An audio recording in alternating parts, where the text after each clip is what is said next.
Hey everybody! I don't know if to start. Let's try again. Let's just wait a little longer.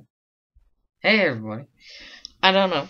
I'm a lot less tired than I was yesterday, and we're gonna be reading chapter 17. Just after the bit with the explosion. 17. The impact with the hard-packed earth of the plane knocks the wind out of me. My backpack does little to soften the blow. Fortunately, my quiver has caught in the crook of my elbow, sparing both itself and my shoulder, and my bow is locked at my grasp. The ground still shakes with explosions. I can't hear them. I can't hear them. I can't hear anything at the moment, but the apples must have set off enough mines, causing debris to activate the others. I managed to shield my face with my arms as shattered bits of matter, some of it burning, rain down around me. An acrid smoke fills the air, which is not the best remedy for someone trying to regain the ability to breathe. After about a minute, the ground stops vibrating. I roll on my side and allow myself a moment of satisfaction at the sight of the smoldering wreckage that was recently the pyramid. The careers aren't likely to salvage anything out of that. I'd better get out of here, I think. They'll be making a beeline for this place. But once I'm on my feet, I realize escape may not be so simple. I'm dizzy. Not the slightly wobbly kind, but the kind that sends the trees swooping around you and causes the earth to move in waves under your feet. I take a few steps and somehow wind up on my hands and knees. I wait a few minutes to let it pass, but it doesn't. Panic begins to set in. I can't stay here. Flight is essential, but I can neither walk nor hear. I place a hand to my left ear, the one that was turned towards the blast, and it comes away bloody. Have I gone deaf from the explosion? The idea frightens me. I rely as much on my ears as my eyes as a hunter, maybe more at times, but I can't let my fear show. Absolutely, positively, I am alive on every screen in Panem. I'm alive, sorry. No blood trails, I tell myself, and manage to pull my hood up over my head, tie the cord under my chin with uncooperative fingers. That should help soak up the blood. I can't walk, but can I crawl? I move forward tentatively. Yes, if I go very slowly, I can crawl. Most of the woods will offer insufficient cover. My only hope is to make it back to Rue's copse and conceal myself in greenery. I can't get caught out here on my hands and knees in the open. Not only will I face death, it's sure to be a long and painful one at Cato's hands. The thought of Prim having to watch that keeps me doggedly inching my way towards the hideout. Another blast knocks me flat in my face. A stray mine, set off by some collapsing crate. This happens twice more. I'm reminded of those last few kernels that burst when Prim and I popped corn over the fire at home. To say I make it in the nick of time is an understatement. I have literally just dragged myself into the tangle of bushes at the base of the tree when there's Cato barreling onto the plain, soon followed by his companions. His rage is so extreme it might be comical, so people really do tear their hair out and beat the ground with their fists. If I didn't know that it was aimed at me, at what I have done to him. Add to that my proximity, my inability to run or defend myself, and in fact the whole thing has terrified me. I'm glad my hiding place makes it impossible for the cameras to get a close shot of me because I'm biting my nails like there's no tomorrow, gnawing off the last bits of pet nail polish trying to keep my teeth from chattering. The boy from District 3 throws stones into the ruins and must have declared all the mines activated, because the careers are approaching the wreckage. Cato has finished the first phase of his tantrum and takes out his anger on the smoky remains by kicking open various containers. The other tributes are poking around in the mess, looking for anything to salvage, but there's nothing. The boy from District 3 has done his job too well. This idea must occur to Cato, too, because he turns on the boy and appears to be shouting at him. The boy from District 3 only has time to turn and run before Cato catches him in a headlock from behind. I can see the muscles ripple in Cato's arms as he sharply jerks the boy's head to the side. It's that quick, the death of the boy from District 3. The other two careers seem to be trying to calm Cato down. I can tell he wants to return to the woods, but they keep pointing at the sky, which puzzle me until I realize, of course, they think whoever set off the explosion is dead.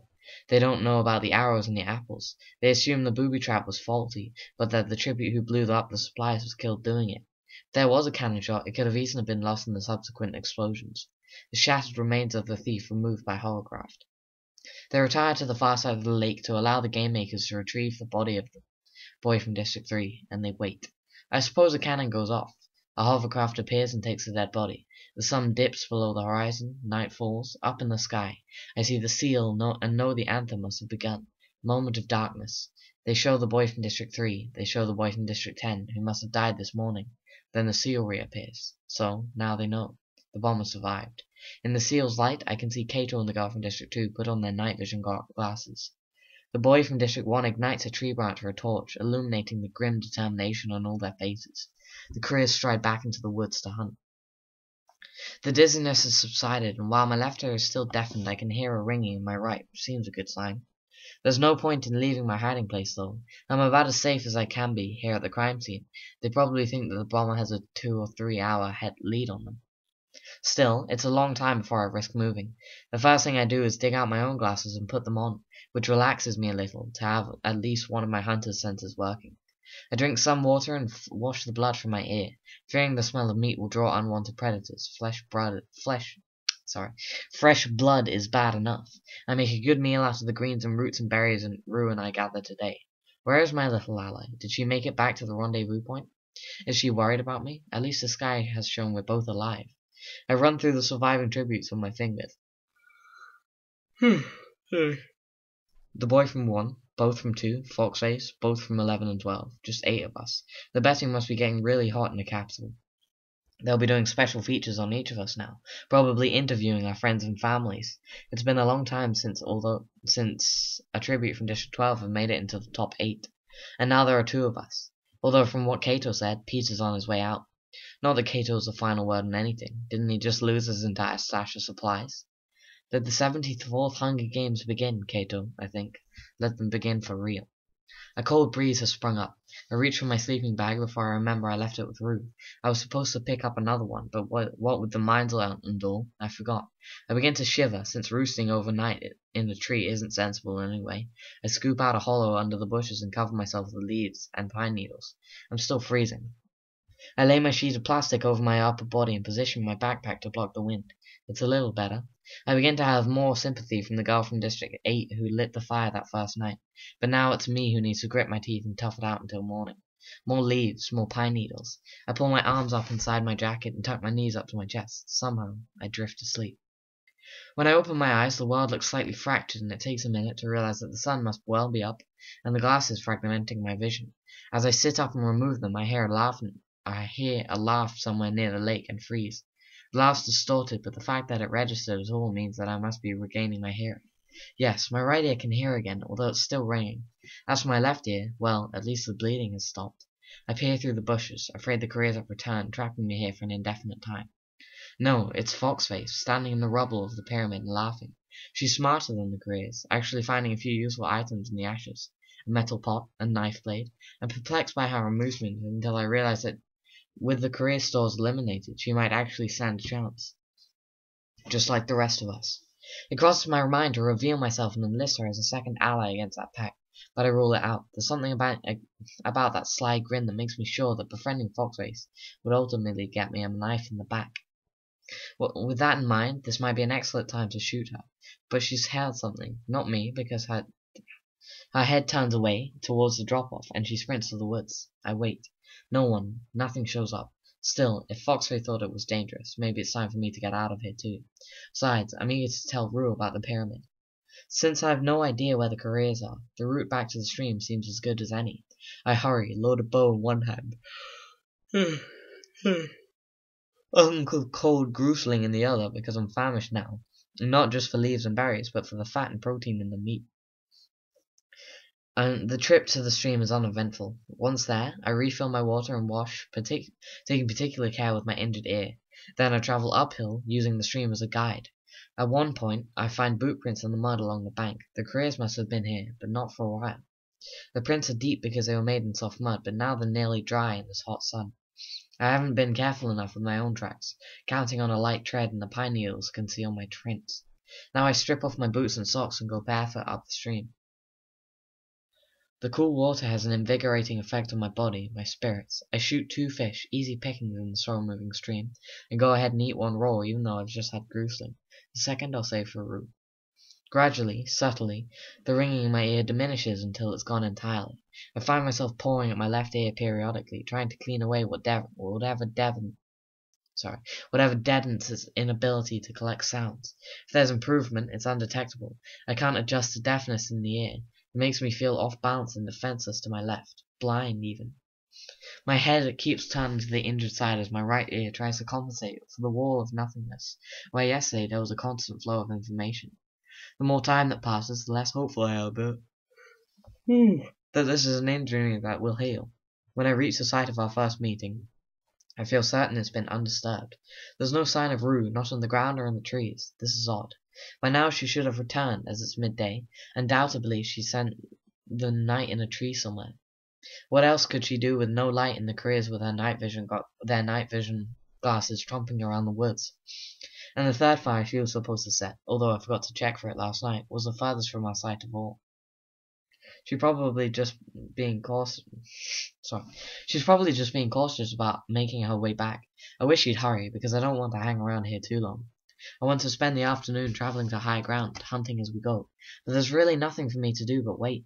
I wash the blood out of my jacket and hair and clean my ever-growing list of wounds. The burns are much better, but I use a bit of medicine on them anyway. The main thing to worry about now is keeping out infection. I go ahead and eat the second fish. It isn't going to last long in this hot sun, but it should be easy enough to spare a few more for Rue, if she would just show up. Feeling too vulnerable on the ground, with my lopsided hearing, I scale a tree to wait. If the careers show up, this will be a fine place to shoot them from. The sun moves slowly. I do things to pass the time. Chew leaves and apply them to stings, which are deflated but still tender. Comb through my damp hair with fingers and braid it. Lace my boots back up. Check over my bow in the remaining 9 hours. Test my left ear repeatedly for signs of life, by rustling a leaf near it, but without good results. Despite the gruesling and the fish, my stomach's growling, and I know I'm gonna have to have what we call a hollow day back in District 12. That's a day where no matter what you put in your belly, it's never enough. Having nothing to do but sit in a tree makes it worse, so I decide to give into it. After all, I've lost a lot of weight in the arena. I need some extra calories. And having the bow and arrows has made me feel far more confident about my future's prospects. I slowly peel and eat a handful of nuts, my last cracker, the grusling neck. That's good because it takes time to pick clean. Finally, a grusling wing, and the bird is history. But it's a hollow day, and even with all that, I start daydreaming about food, particularly the decadent dishes served in the capital. The chicken in creamy orange sauce, the cakes and pudding, bread with butter, noodles in green sauce, and the lamb and dried plum stew. I was about to say plum. I suck on a few mint leaves and tell myself to get over it. Mint is good because we drink mint tea after supper often, so it tricks my stomach into thinking eating time is over, sort of. Dangling up in the tree, the sun is warming me, a mouthful of mint, my bow and arrows at hand. This is the most relaxed I've been since I've entered the arena. If only Rue would show up and we could clear out. As the shadows grow, so does my restlessness. By late afternoon I've resolved to go looking for her.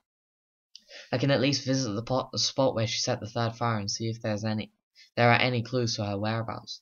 Before I go, I scatter a few mint leaves around our old campfire.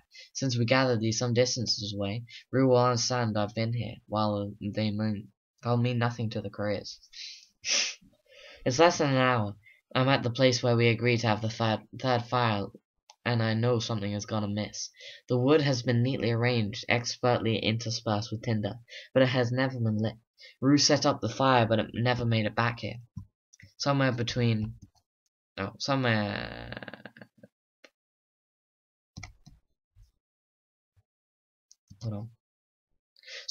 second column of smoke I spied before I blew up the supplies. At this point, she ran into trouble. I have to remind myself that she's still alive. Or is she? Could the cannon shot announcing her death have come in the wee hours of the morning, when even my good ear was too broken to pick it up? Will she appear in the sky tonight? No, I refuse to believe it. There could be 100 other explanations. She could have lost her way, run into a pack of predators or another pit tribute, like Thresh, and had to hide. Whatever happened, I'm almost certain she's stuck out there, somewhere between the second fire and the unlit one at my feet. Something is keeping her up our tree. I think I'll go hunt it down. It's a relief to be doing something after sitting around all afternoon. I creep silently through the shadows and letting them conceal me, but nothing seems suspicious. There's no sign of any kind of struggle, no disruption of the needles on the ground. Sorry. I've stopped for just a moment when I hear it. I have to cock my head around to the side to be sure, but there it is again. Rue's 4-note tune coming out of the Mockingjays' mouth. The one that means she's alright. I grin and move in the direction of the bird. Another, just as a short distance ahead, picks up the handful of notes. Rue has been singing to them, and recently. Otherwise, they'd have taken up some other song. My eyes lift up into the trees, searching for a sign of her. I swallow and sing softly back, hoping she'll know it's safe to join me. A mockingjay repeats the melody to me, and that's when I hear the scream. It's a child's scream, a young girl's scream. There's no one in the arena capable of making that sound except Rue. Now I'm running, knowing this may be a trap, knowing the careers may be poised to attack me, but I can't help myself. There's another high-pitched cry, this time my name. Katniss! Katniss! Rue! I shout back, so she knows I'm near. So they know I'm near, and hopefully the girl who has attacked them with the tracker jackers and got an 11, they still can't explain, will be enough to pull their attention away from her. Rue, I'm coming! When I break into the clearing, she's on the ground, hopelessly entangled in a net. She has just time to reach her hand through the mesh and say my name before the spear enters her body. That's the end of the chapter. Thanks for watching, and I'll see you next time we read. Hopefully, it will be a little less depressing, but this entire book, and the entire series for that matter, super depressing, but it's gonna be a good read. So stay tuned. Really close to 100 subscribers, which I'm very happy about, and I really want to thank you guys. So I'll do something nice when I hit 100, and thanks for watching. I'll see you next time. Bye.